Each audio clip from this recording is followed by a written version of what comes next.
சப்பா கடகனி பக்கம் வந்து மக்களோட மக்களா கலந்தா தாப்பா மனசுக்கு கலகலப்பா இருக்கு. தம்பி ஒரு ஸ்வீட் பீடா ஒண்ணு போடுற ராஜா. சமரசனே உங்க வியாபாரம் எல்லாம் எப்படி போயிருக்கு? வியாபாரம் எல்லாம் டல்லா தான் இருக்கு. நீ வேணா வா. வாய கழுவுப்பா, வாய கழுவு. வாயெல்லாம் சுத்தமா தான்டா இருக்கு. ஒரு பேச்சு சொன்னா என்ன அங்க வர சொல்றது? பதறி போயிட்டுல. இதுக்கு தான் உங்கள்ட்ட வாயை கொடுக்க கூடாங்கிறது. ஏன் வரவே மாட்டியாக்கு நீ? பீடா குடுறா. தொழில் எப்படி இருக்குன்னு கேட்பானா, வியாபாரம் எப்படி இருக்கா? என்ன கள்ள முட்டா வியாபாரமா பண்ணிக்கிட்டு இருக்க நாங்க?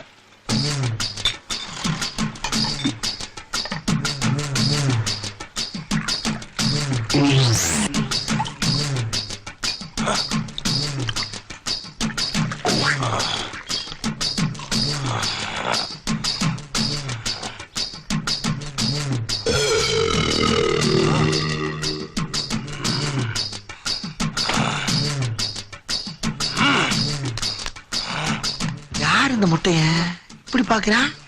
பாத்துட்டு போறா.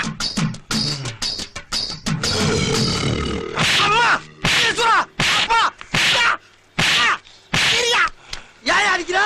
ஏண்டா ஒரு மனுஷனை எவ்வளவு நேரம் திட்டுவேன்? திட்டனா? ஆமா, முதல்ல எங்க அப்பாவை நீ பச்சை பச்சையா திட்டுன, பொறுத்துக்கிட்டேன்.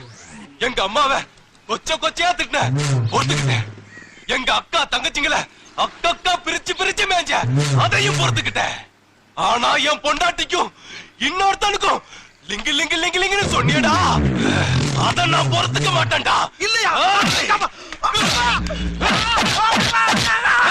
இருடா, போய் ஆளுங்களை கூட்டு. ஆளை கூட்டி வர்றியா? அட பாவியா, வெறுவாயம் மெல்லக்கூடாது ஒரு பீடா வாங்கி போட்டு அதுக்கு ஆயிரக்கணக்கான அசிங்கமான அர்த்தத்தை கண்டுபிடிச்சு அடிச்சுட்டு போறானையா. டேய், உங்களுக்கு என்னடா ஆச்சு? ஏன்டா உங்க புத்தியெல்லாம் அப்படி போய்கிட்டு இருக்கு? சண்டாளைகளா உங்க மத்தியெல்லாம் வளாம முடியாதா? டேய், இனிமேல் நான் இங்க வர மாட்டேன்டா. எவனா இருந்தாலும் ஏன் யாரையா அங்க வச்சுக்கிறேன், உங்களை பாத்துக்கிறேன்டா. சமரசம் என்னாச்சுடா உனக்கு?